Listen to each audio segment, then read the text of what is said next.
Bom dia a todos, que a paz de Jesus, nosso divino mestre e amigo, possa envolver e inspirar a todos nós, que nos sintamos aqui embalados pelo seu amor, pela sua misericórdia, e que assim nosso coração se faça aberto e receptivo às luzes que sempre nos chegam do alto, quando buscamos refletir sobre as suas palavras de vida eterna.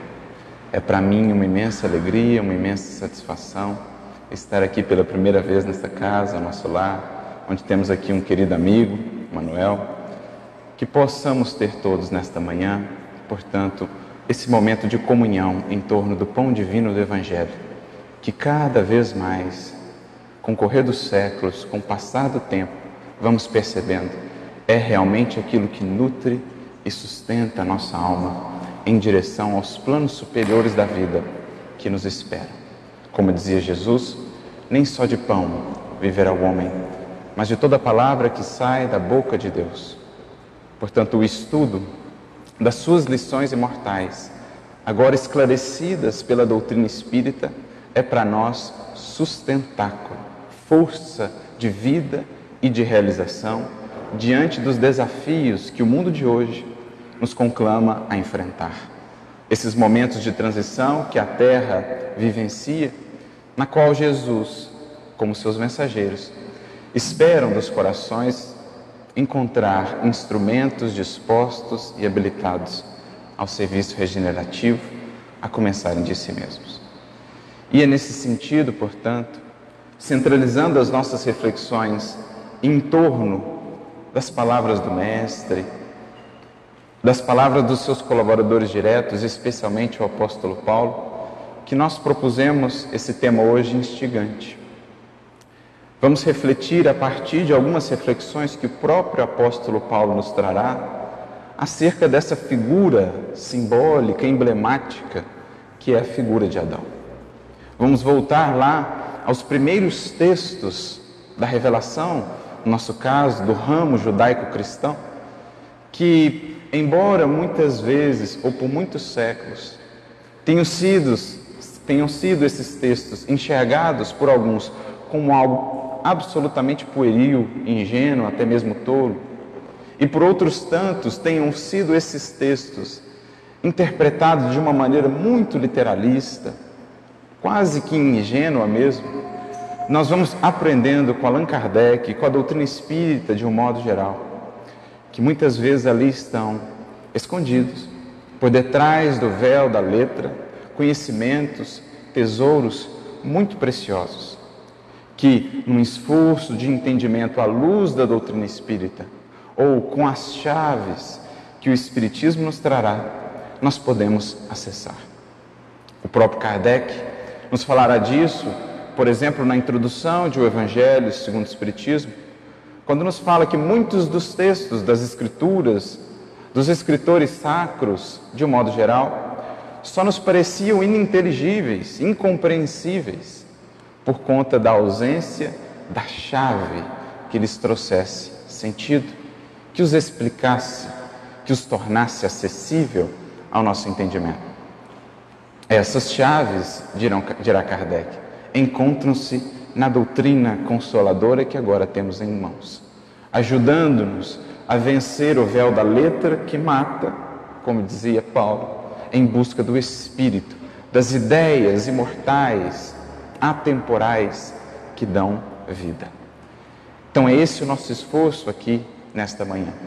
Como os próprios Espíritos também nos orientarão na questão 628 de O Livro dos Espíritos, quando nos concitam a refletirmos sobre esses conhecimentos antigos, a meditarmos sobre eles, claro, com as chaves, com os filtros que agora temos, para enxergarmos como que os conceitos fundamentais do Espiritismo muitas vezes ali estavam, precisando apenas de algo que lhes desse coesão, de algo que separasse o que era incompreensão humana ou superstição humana daquilo que realmente era revelação divina.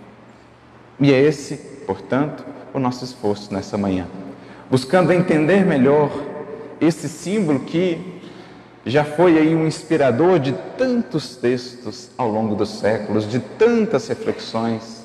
Talvez sobre poucos textos na história da humanidade já se tenha escrito tanto como os textos que ali encontramos no livro de Gênesis, nos livros do Antigo Testamento ou nas Escrituras de um modo geral.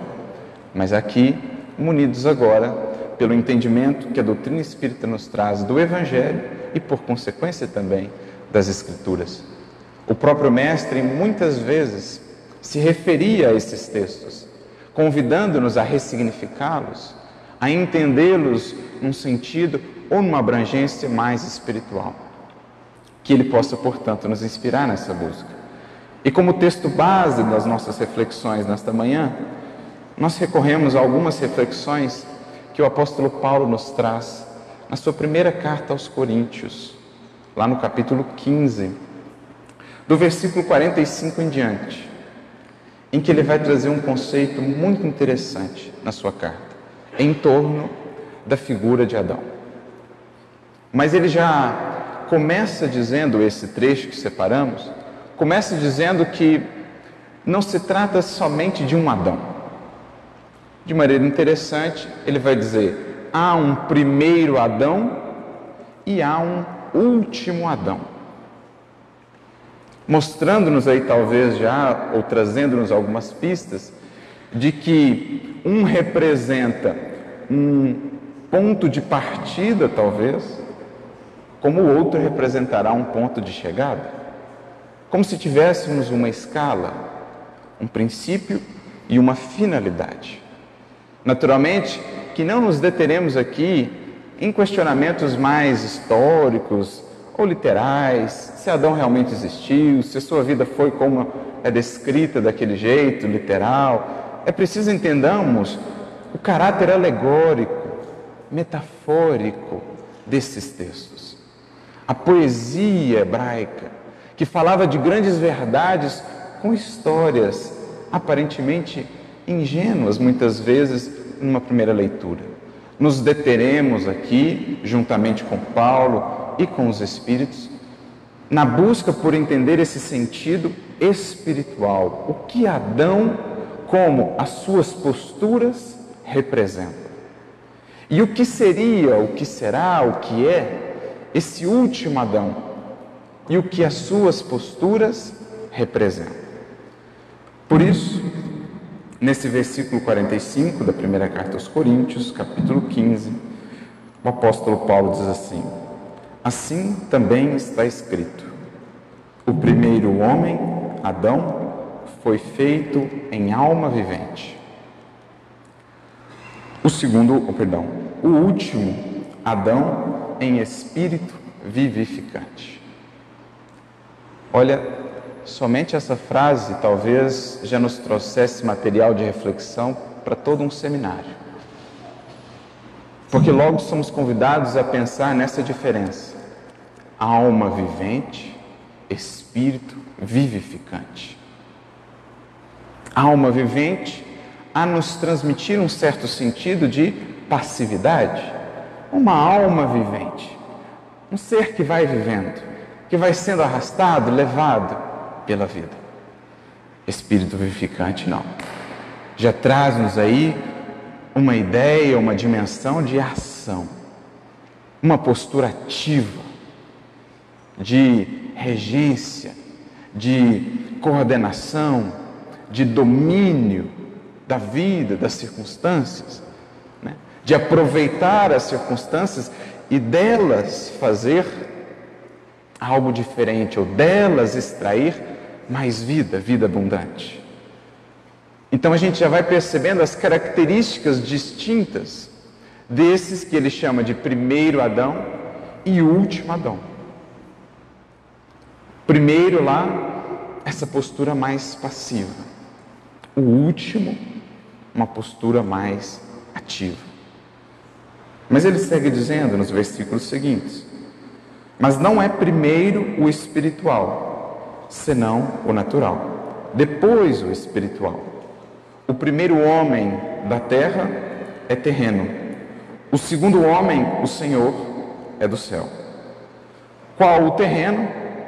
tais são também os terrestres, e qual o celestial, tais também os celestiais. E, assim como trouxemos a imagem do terreno, assim traremos também a imagem do celestial. Esse último versículo é muito importante. Em relação ao terreno, ele diz ou se utiliza do verbo no presente. Em relação ao celestial, ele se utiliza do verbo no futuro. Como nos dizer que há algo ainda a ser alcançado. Pois bem, nós trouxemos o texto. Numa primeira leitura, parece realmente desafiador, não é? O que ele está falando? Quem que é esse primeiro Adão? O que ele significa? Quem que é esse último Adão? O que ele está falando dessa imagem do terreno, do primeiro que é terreno e do segundo que é celestial, do segundo que vem do céu? Dessa imagem do terreno que trazemos, dessa imagem do celestial que um dia traremos. Aqui vem a bênção, meus amigos, do conhecimento espírita, ressignificando esses símbolos e mostrando-nos a profundidade do que lá está. Se soubermos olhar, se soubermos buscar, com auxílio das chaves que os espíritos superiores nos trazem. Porque o apóstolo Paulo vai estar falando aqui, sobretudo, de evolução. Talvez alguns já tenham percebido, mas o último Adão, a figura aqui do último Adão, é a representação do próprio Cristo. É o próprio Mestre, como a finalidade a qual todos nós, seres humanos aqui encarnados em processo de evolução, nos destinamos. Ao passo que o primeiro Adão, com as suas posturas, com os seus equívocos lá que vemos na descrição do Gênesis, é o símbolo, muitas vezes, da nossa condição agora. Espíritos ainda muito materializados e, portanto, mais terrenos propriamente do que efetivamente celestiais. Espíritos ainda, como lá na figura de Adão, no Gênesis, muito centrados em torno dos seus interesses pessoais do que propriamente centrados ou gravitando em torno já das leis divinas, dos desígnios superiores. Espíritos ainda muito mais próximos do início da jornada, do ponto de partida, o primeiro Adão, do que do ponto de chegada. A expressão plena de todos os nossos potenciais divinos, o que vemos no Cristo. Então nós já estamos começando a perceber aqui que Paulo está a tratar de evolução espiritual. E que esse primeiro Adão representará o ponto de partida da criatura humana. Na medida em que vai ali tomando consciência de si mesma, passando a fazer escolhas, muitas vezes cedendo às tentações, e colocando-se como centro, digamos assim, das atenções, centro do universo, almejando que tudo possa gravitar em torno de si. A criatura ainda presa às suas paixões, ao egoísmo, e por isso ainda impossibilitada de alçar-se a planos maiores da vida. Ao passo que o último Adão será a representação daquela criatura que já fez-se, de fato, imagem e semelhança do Criador, e que assim se expressa na sua natureza divina, nos seus potenciais já desenvolvidos, assim expressa essa luz do Criador em si mesma, em tudo o que faz, em tudo o que realiza. A nossa trajetória inteira de evolução, Paulo a resume nesses dois pontos, com a jornada que separa um do outro. Partimos lá da condição de primeiro Adão em busca da condição do último Adão. O Cristo, o referencial, o projeto concluído que em Adão, no primeiro, é apenas esboço. Então veja como que as coisas vão se ressignificando. E aí vamos trazendo mais elementos do próprio texto do Gênesis, como de um próprio complemento que o apóstolo Paulo trará a essas suas reflexões em O Livro dos Espíritos. Numa mensagem sua muito interessante, que está lá na questão 1009 do Livro dos Espíritos, em que ele começa dizendo assim: gravitar para a unidade divina, eis o fim da humanidade. Então ele está retomando o assunto. Para onde nós nos encaminhamos? Para a gravitação em torno da unidade divina. Isto é, o ser, quanto mais consciente, mais ele recoloca o Criador e as suas leis como o centro de sua vida. Qual é realmente o primeiro de todos os mandamentos? Então ele coloca o Criador como centro de sua vida, o atendimento à sua vontade, aos seus desígnios, e passa a gravitar em órbitas cada vez mais próximas, em uma comunhão cada vez mais estreita com o Criador e a sua lei. Essa é a condição do último Adão, do Cristo, aquele que para nós representa a criatura gravitando plenamente em torno da vontade divina. Tudo o que Jesus fazia era expressar no mundo a vontade do Pai.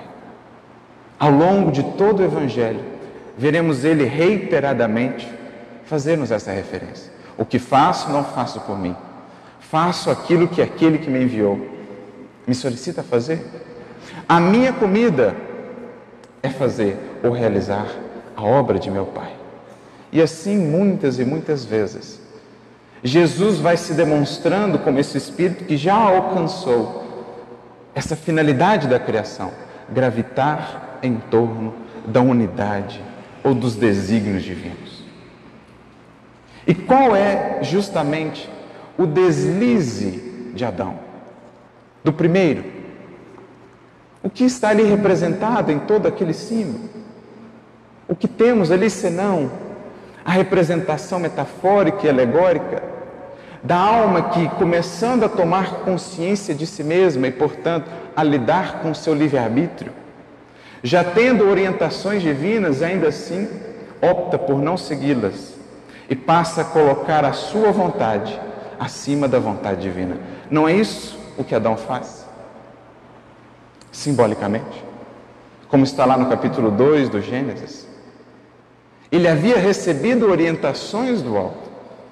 Ele já acessava, e aquele jardim, naturalmente, pode ser entendido, não temos nenhuma pretensão de esgotar o assunto e a interpretação, pode ser entendido como a sua própria consciência. Ele já acessava, já tinha elementos de discernimento para orientar o seu arbítrio. Sabia que não deveria fazê-lo, mas o fez. Portanto, sobrepõe-se à vontade divina, colocando-se como centro, em oposição à finalidade da criação, que é gravitar em torno da unidade divina. Então a gente já vai vendo logo o contraste entre o primeiro e o último Adão. O primeiro Adão é o símbolo de nós outros ainda aprendendo a conhecer a nossa consciência, a conhecer e a identificar essas leis em nós, mas que muitas vezes, já as conhecendo, ainda assim optamos por não segui-las. Ainda assim, muitas vezes, colocamos as nossas paixões e os nossos interesses acima dessas leis, e por isso sofremos, e por isso as dores, e por isso as angústias. Presos ainda muito mais à materialidade do que propriamente à nossa consciência de seres imortais, cedemos aos arrastamentos das paixões, aos apegos, todos eles frutos do egoísmo, que é o culto de nós mesmos, e caímos, fraquejamos e sofremos as consequências, para que então aprendamos e possamos regenerar os caminhos.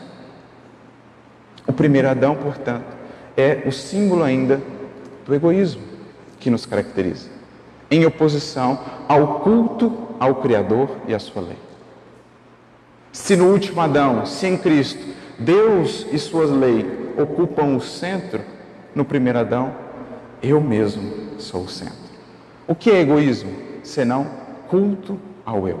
O que é o orgulho, senão a adoração a eu mesmo?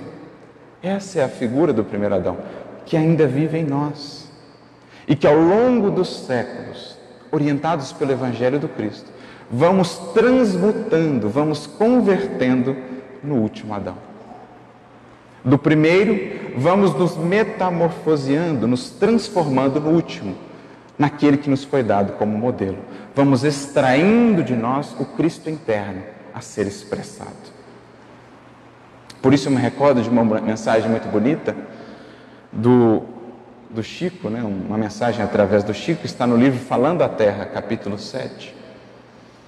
É de um franciscano capuchinho que viveu no Brasil Império, se eu não me engano, Francisco do Monte Alverne. E ele traz nesse capítulo 7 uma mensagem sobre o Evangelho e a finalidade do Evangelho em nossas vidas, ou a finalidade do Evangelho na humanidade, no seio da humanidade.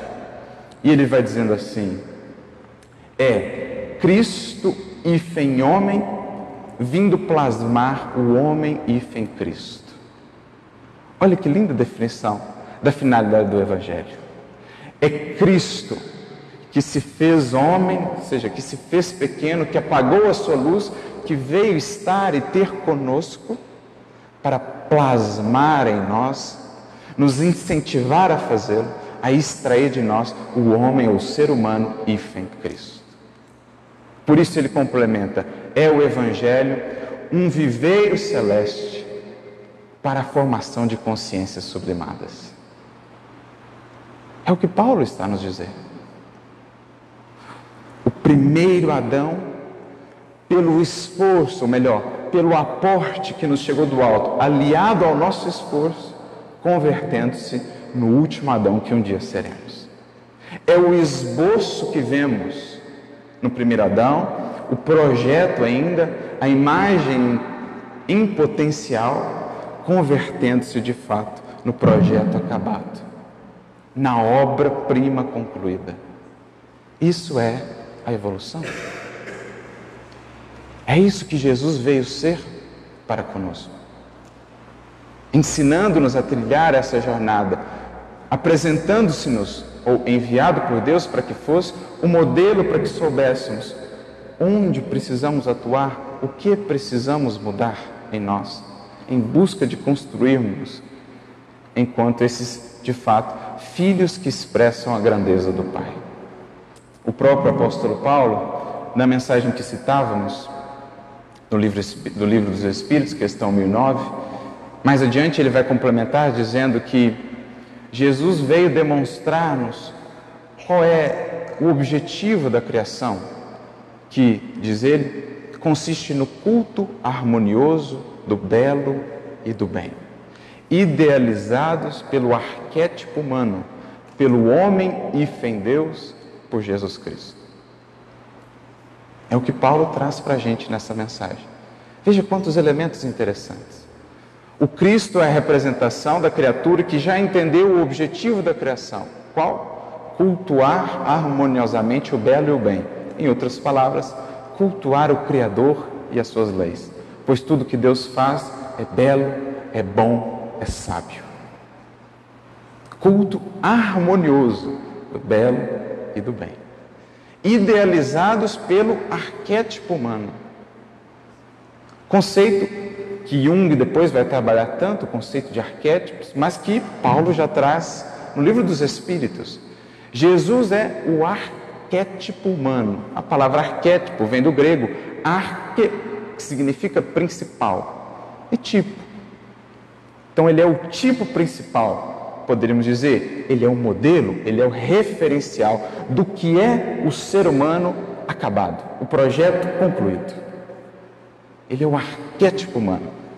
Por isso dizem também os Espíritos ser Jesus o modelo e o guia. Aliás, me recordo aqui de uma mensagem do benfeitor Emmanuel, no livro Fonte Viva, capítulo 127, intitulada Humanidade Real, em que ele pega um versículo pequenino do Evangelho, uma fala de Pilatos. E penso sempre nisso, Pilatos não tinha ideia da dimensão do que ali falava. Quando Jesus vai ser apresentado diante da multidão, Jesus está preso, para que o seu futuro fosse ali decidido pela multidão, Pilatos o apresenta então, Jesus já tendo visitado, tendo sido levado até Herodes. Herodes já o havia vestido com uma púrpura escarlate, um profundo gesto de sarcasmo e ironia, Tu és rei, portanto, então o vistamos como rei. Dá a ele uma púrpura escarlate, dá a ele um pedaço de cana como cetro e coloca-lhe uma coroa de espinhos e envia de volta a Pilatos. Agora você decide o que faz aí com esse rei. Então Pilatos apresenta-o à multidão e tem a famosa frase que no latim é Ecce homo, que inspirou muitos quadros e muitos pintores. Jesus sendo apresentado à multidão e Pilatos dizendo: eis o homem. Emmanuel pega essa frase de Pilatos nessa mensagem titulada Humanidade Real e diz-nos o seguinte, que ali Pilatos não sabia, mas ele descrevia: isso é o ser humano, isso é o projeto que Deus tem para os seus filhos. O ser humano não é apenas um conjunto de sombras, de conflitos. O ser humano é isso aqui, está destinado a ser isso aqui. Mas, diz Emmanuel, somente nas linhas morais do Cristo é que alcançaremos a humanidade real. Ou seja, só seremos realmente humanos, só alcançaremos a humanidade real quando as linhas morais do Cristo se fizerem também os nossos traços. Quando, como dizia o apóstolo Paulo, dele nos revestirmos, então estaremos alcançando a humanidade real. É isso que Paulo está dizendo, o arquétipo humano. E ele acrescenta, o homem hífen Deus. Não que Jesus fosse Deus, mas que Jesus fosse para nós a representação dos atributos divinos que temos a desenvolver e a expressar.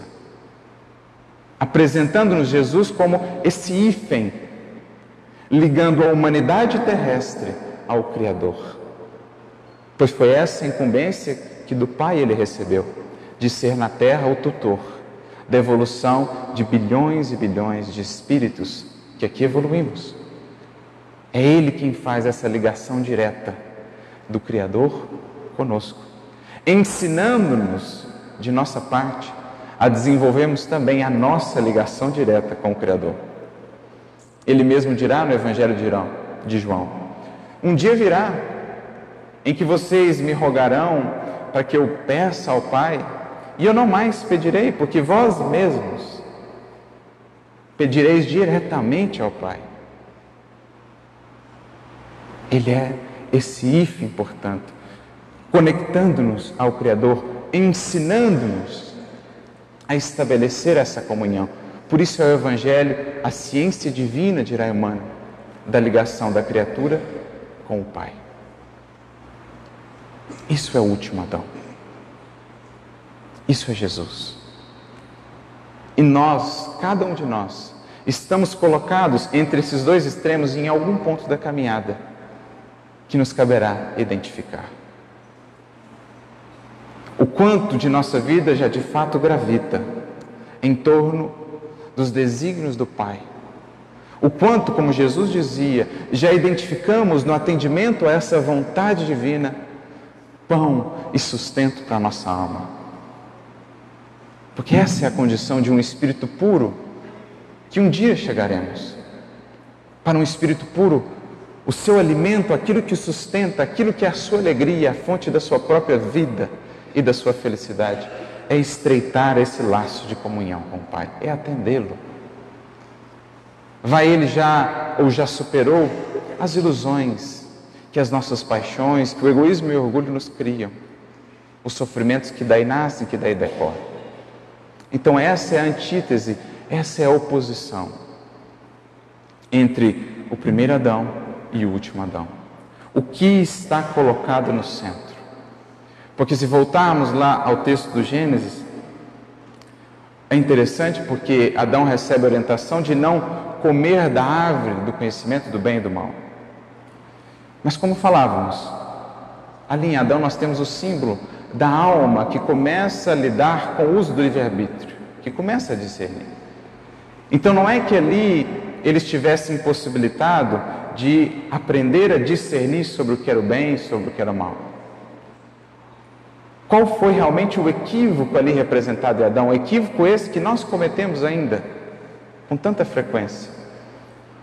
Adão ali usurpava o lugar do Criador e se colocava na posição de definir o que é o bem e o que é o mal. Posição essa que só cabe ao Criador. Toda vez, por exemplo, que consideramos ou que nos colocamos na posição daqueles que, para alcançarmos os nossos interesses, podemos ferir, sentimos nos direito de ferir, de passar por cima de outras pessoas, nós estamos cometendo o mesmo equívoco que ali está representado em Adão.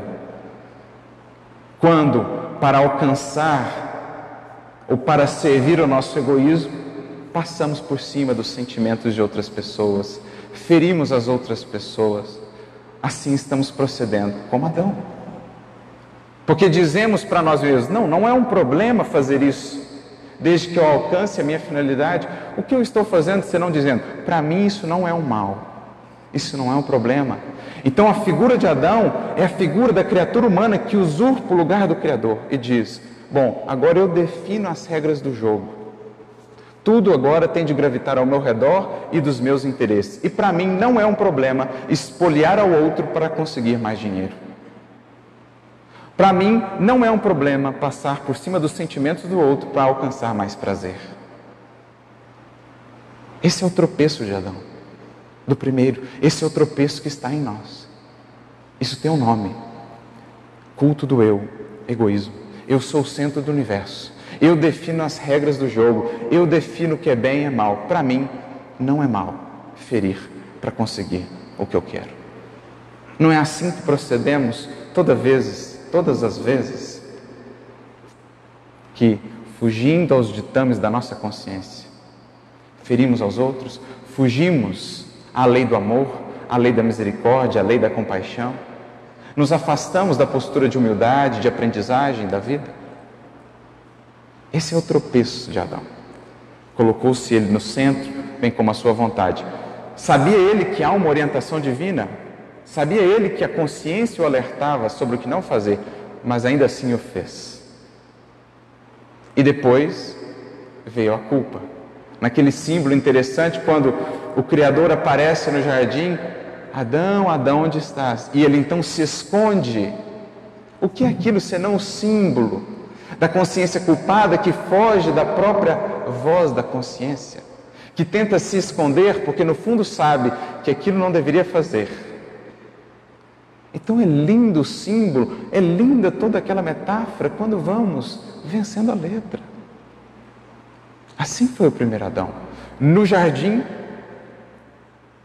volta as costas à orientação divina e diz, faça-se a minha vontade. Mas qual a postura do último Adão? Muito tempo depois, também em um jardim, no Getsemane, lá estava o último Adão. Diante de um momento crítico da sua tarefa no mundo, mas de maneira diferente do primeiro Adão, ajoelha-se ele em prece e então diz, Senhor, se possível afasta de mim esse cálice, mas que não seja feita a minha vontade, mas a sua. Entendem a contraposição? Enquanto o primeiro Adão, enquanto muitos de nós, muitas vezes, dizemos, faça-se a minha vontade, ou rogamos a Deus, atenda a minha vontade, e nos revoltamos ou rebelamos quando assim não se dá. O último Adão, o Espírito consciente, o Mestre, ensina-nos a colocarmos na posição legítima de criaturas, porque sendo Jesus um Cristo, nem assim quis usurpar o lugar que pertence a Deus. Ele diz, portanto, faça-se, não a minha, mas a sua vontade. Na justa contraposição ao egoísmo. Enquanto o egoísmo diz, faça-se a minha, venham a mim, atendam-me, a caridade aliada à humildade, o culto realmente ao Criador, a gravitação em torno da unidade divina dirá, faça-se não a minha, mas a sua vontade. O que posso dar de mim, Senhor, para cumpri-la? Como posso melhor servi-lo? É isso que Paulo está dizendo. O último Adão, o símbolo de nós, criaturas humanas ainda muito autocentradas ou regidas pelo egoísmo. O último Adão, o esforço desse ser que vamos construindo aos poucos em nós, que vai esse sim passando a se pautar pela lei divina. Essa é a nossa jornada emblemática de evolução. Kardec vai trabalhar um conceito muito similar, também no Livro dos Espíritos, conceito que Paulo há 2000 anos trabalhava. Várias vezes em sua carta ele vai trabalhar esses elementos, por exemplo, o conceito de homem carnal e homem espiritual, ou os espirituais. No comentário da questão 941 de O Livro dos Espíritos, Kardec vai tratar esses dois arquétipos, o homem carnal, que para nós aqui já associamos de pronto ao primeiro Adão, e ao homem moral, que vamos aos poucos construindo, que já associamos de pronto ao último Adão, à meta. No comentário dessa questão, Kardec vai fazer a distinção entre esses dois tipos. Ele vai dizer assim: o homem carnal, mais preso à vida corpórea ou à vida material do que à vida espiritual, tem no mundo penas e gozos materiais. Ou seja, a sua consciência está muitas vezes tão obnubilada ainda, tão materializada, tão enceguecida, que ele não conhece senão no mundo penas e gozos materiais. Ele ainda não consegue, quase que muitas vezes, sentir remorso, porque ele ainda não está esclarecido de que aquilo que ele faz fere os outros. É aquela condição muitas vezes de nós outros que outrora, ou ainda hoje, passamos por cima das pessoas, ferimos as pessoas e isso nem nos incomoda. Ou seja, eu ainda não tenho uma pena espiritual, a minha consciência está ainda tão endurecida que aquilo ainda nem me incomoda, nem gera ainda remorso. Só conheço pena e gozo material. Mas vem o tempo, a maturidade, o conhecimento, a consciência mais esclarecida, e o que antes fazíamos e não nos incomodava, basta agora fazermos e aquilo já acende um alerta em nós. Por quê? É a construção do homem moral. Eu deixo aquela condição quase que embrutecida, de cegueira quase que completa pelo orgulho, pelo egoísmo, só penso em mim, que não consigo sequer mensurar as consequências dos meus atos para os outros, e começo a abrir o meu olhar, começo a enxergar o outro ao meu lado, caminhando comigo, começo pelas dores que eu mesmo vivencio internamente, pelos conflitos do bom combate interior, começo também a perceber melhor as dores do outro e a ter mais compaixão, mais compreensão. É a construção do homem moral. Mas o indivíduo absolutamente materializado, ainda preso ao egoísmo, porque há uma relação direta entre o egoísmo e o apego à materialidade, como os espíritos dirão na questão 917, quanto mais o espírito ainda se apega à materialidade, quanto mais materializado está, mais o egoísmo ainda impera em sua vida e em seu mundo interior. Então, na medida que a gente vai se libertando disso, vamos começando a tomar consciência. Mas é o que Kardec vai descrevendo. O homem carnal, mais preso à vida material do que espiritual, tem no mundo penas e gozos materiais. A sua felicidade, acrescenta ele, consiste na satisfação fugaz de todos os seus desejos. Então, para o primeiro Adão, para a criatura humana ainda materializada, o que é a felicidade dela? Gozar, satisfazer. Vem o desejo, eu atendo. Não penso em consequências, não penso no alcance daquilo. Então a vida dele, a satisfação dele gira em torno disso, de atender a si mesmo. Ele ainda não consegue sentir, por exemplo, a alegria sutil e perene do compartilhar, do servir. O egoísta está ainda privado dessas que são as fontes da felicidade mais verdadeira e mais pura que nos é dado sentir. A alegria de compartilhar, a alegria de ser útil, a alegria de servir, porque ele não conhece outras felicidades senão aquelas da satisfação fugaz dos seus desejos. É o primeiro Adão. né? A vida gravitando em torno dele. Mas ele segue dizendo, há consequências para isso. Há consequências. Vive ele num estado constante de preocupação e angústia por conta das vicissitudes do mundo.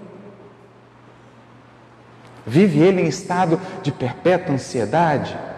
Teme a morte, porque duvida do futuro e acredita que terá de deixar no mundo todas as suas esperanças e afeições. Então, embora muitas vezes a vida da consciência que está nesse estágio ainda de muito apego à materialidade pareça uma vida de muitas felicidades, de muita ostentação, de muito gozo, é, na verdade, uma vida de muito sofrimento, de muita angústia, de muita aflição.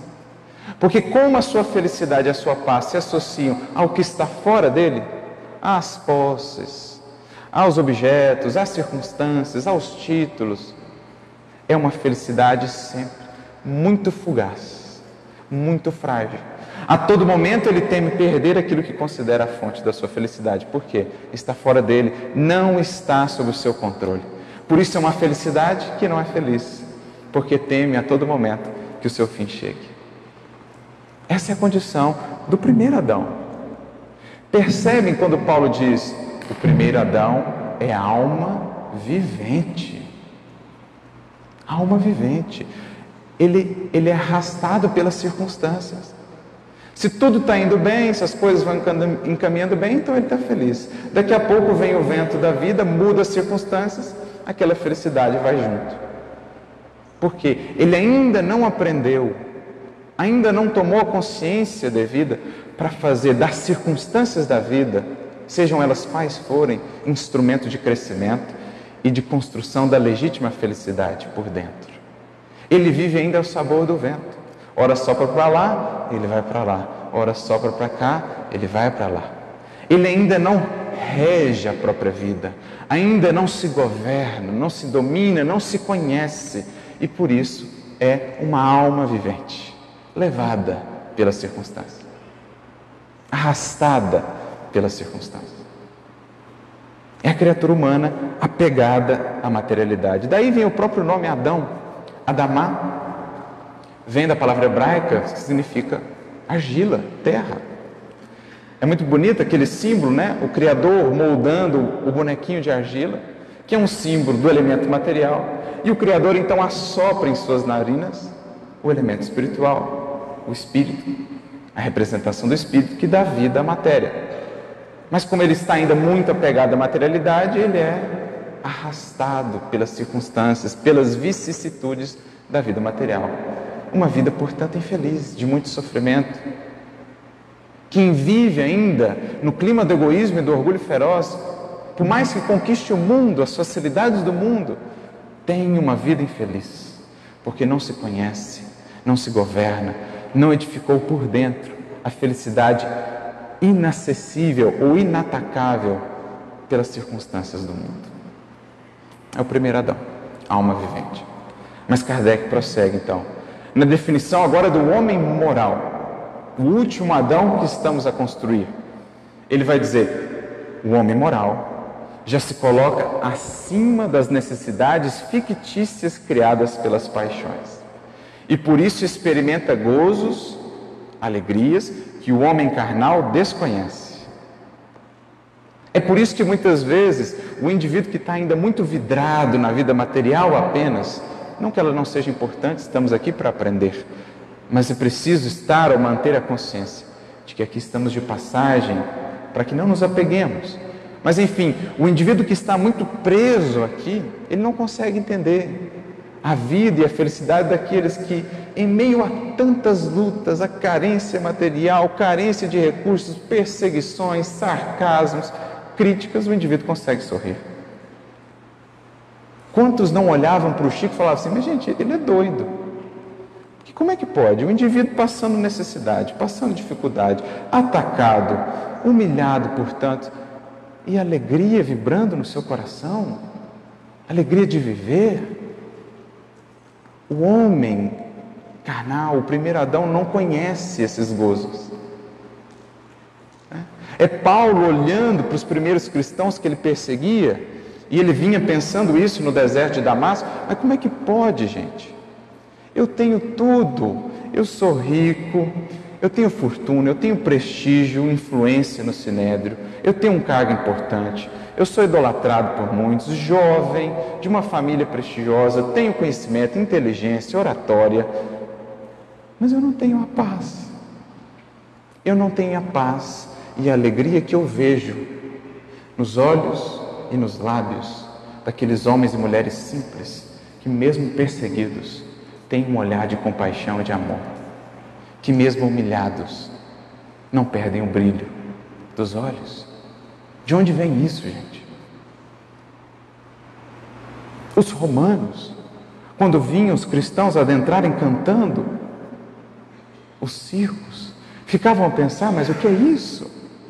Como é que pode? Que homem é esse que faz esses indivíduos assim se alegrarem, cantarem num momento como esse? De onde vem essa alegria? De onde vem essa força? O homem carnal não conhece esses gozos daquele que vai construindo a presença do Cristo em si.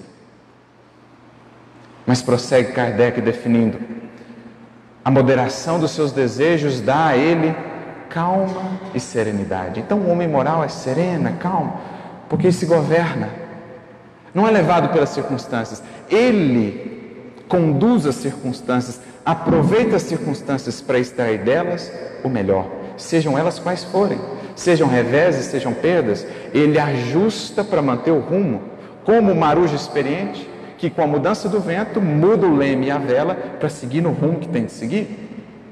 O marujo experiente não sabe fazê-lo, muda o vento, ele perde o rumo.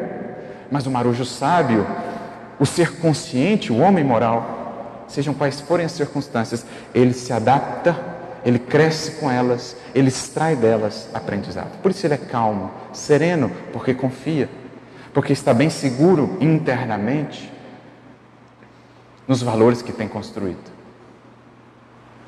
Kardec segue nessa descrição do homem moral, dizendo que ele é então calmo, sereno, tranquilo, que ditoso pelo bem que faz, veja, não pelo bem que recebe, não pelo amor que recebe, não por aquilo que ganhou, por aquilo que possui, ele é ditoso pelo bem que faz, pelo amor que sente. Recordamos lá a questão 967 do Livro dos Espíritos. Qual é a felicidade dos bons espíritos? Poderíamos resumir em 3 parcelas: o conhecimento que possuem, o bem que fazem e o amor que sentem.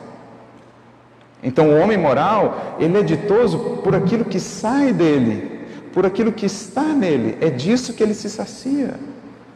Como dizia Jesus à mulher samaritana, não dos poços do mundo, mas da fonte que jorra de dentro.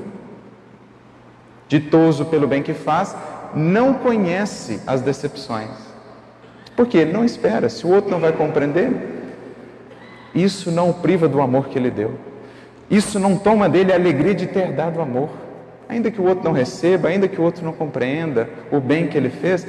Para ele isso não é uma decepção, porque ele nada espera.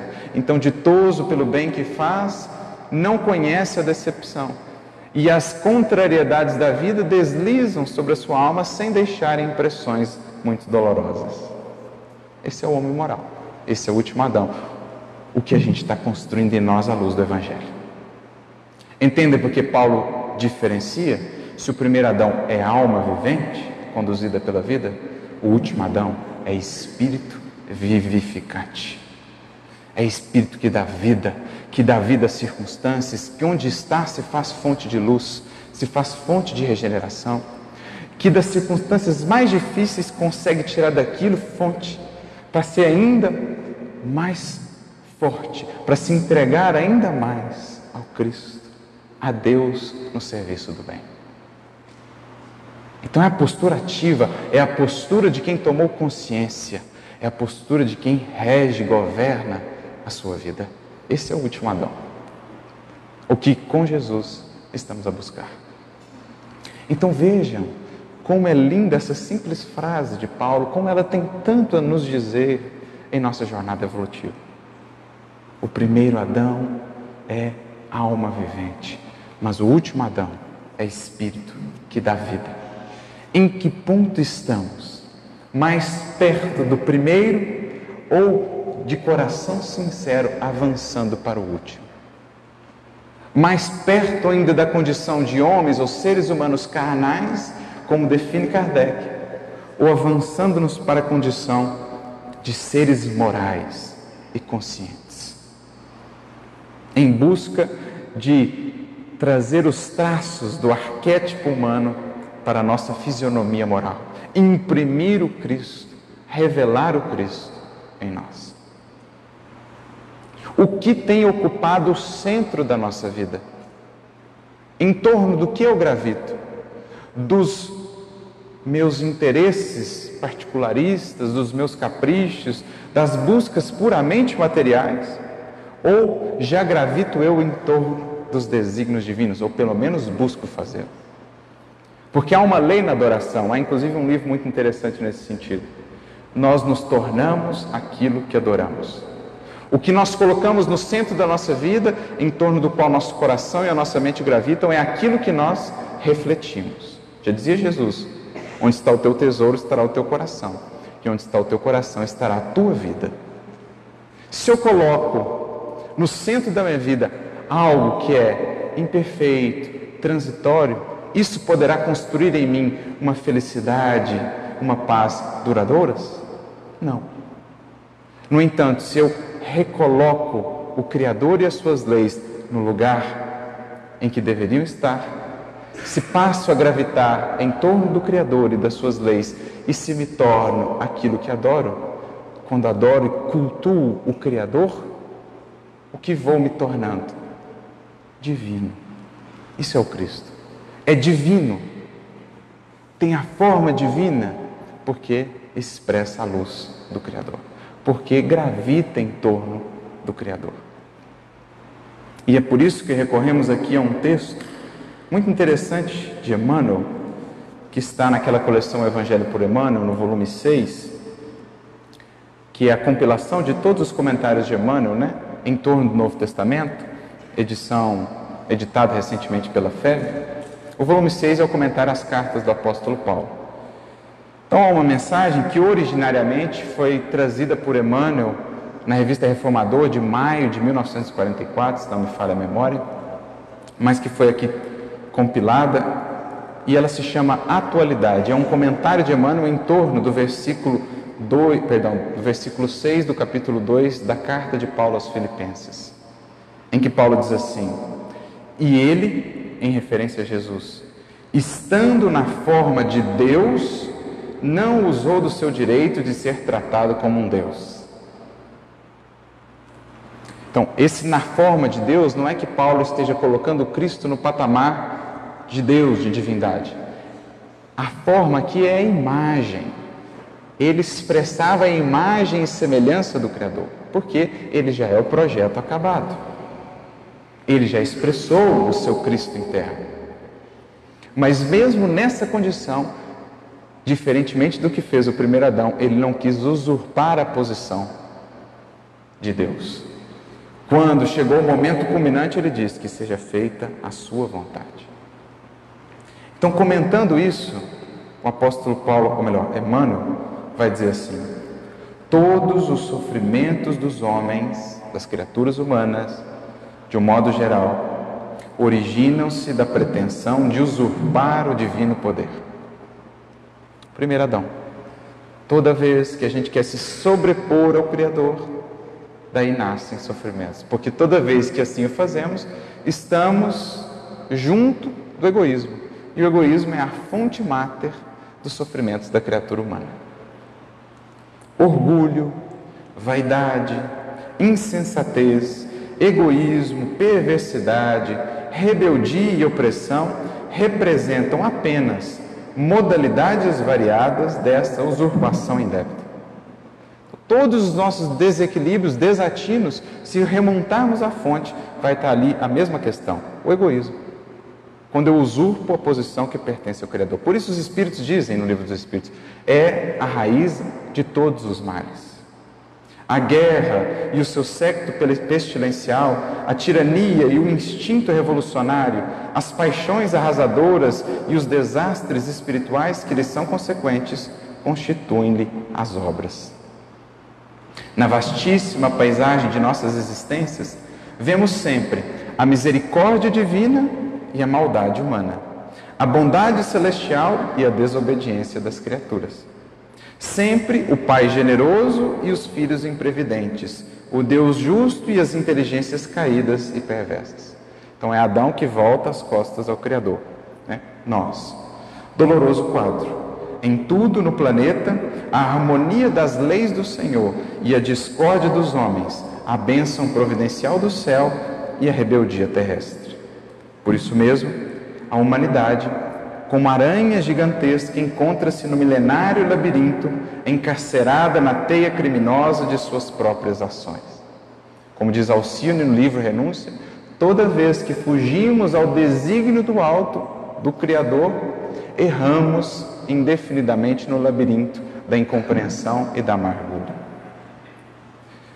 O coração do discípulo fiel do Evangelho, nos dias que passam, deve revestir-se com a vigorosa couraça da fé viva, porquanto é chamado a trabalhar numa floresta escura, onde a maldade se tornou mais requintada e a sombra mais densa, e que guarde, sobretudo, serenidade confiante do trabalhador, compreendendo a necessidade dos testemunhos e sacrifícios para todos, porque para o aprendiz sincero deve resplandecer o ensinamento daquele, o Mestre, que, tendo vindo ao mundo através de anúncios divinos, temido ou assinalados por uma estrela brilhante, temido pelas autoridades do seu tempo, que transformou pescadores em apóstolos, que curou leprosos e cegos e levantou paralíticos de nascença, esse ser não quis usurpar o direito divino e marchou um dia para o monte, a fim de testemunhar a obediência justa ao Senhor Supremo da vida, no alto de uma cruz, ante o desprezo e a ironia de todos. Eis o último Adão. Justamente porque, libertando-se do egoísmo, gravitando em torno da unidade divina, fez-se realmente livre, feliz. Encontrou a fonte abundante do amor, que nasce da fidelidade, que nasce do sermos fiéis. Diria Emmanuel, em tudo em nossa vida, a fidelidade ao Criador antecede a comunhão. Eis a jornada que temos a trilhar, identificando esse primeiro Adão que ainda vive em nós, nas tantas vezes que nos sobrepomos ao Criador, seja no egoísmo, no orgulho, na vaidade, na insensatez, aprendendo com Jesus, o último Adão, a expressar gradativamente todos esses potenciais que nós também trazemos, na forma de sementes que em Jesus geram frutos. Que Ele, portanto, nos inspire a todos nessa caminhada, para que deixemos, enfim, a condição de simples almas viventes e alcancemos, enfim, a sublime condição de espíritos que dão vida, a vida abundante. Muita paz a todos.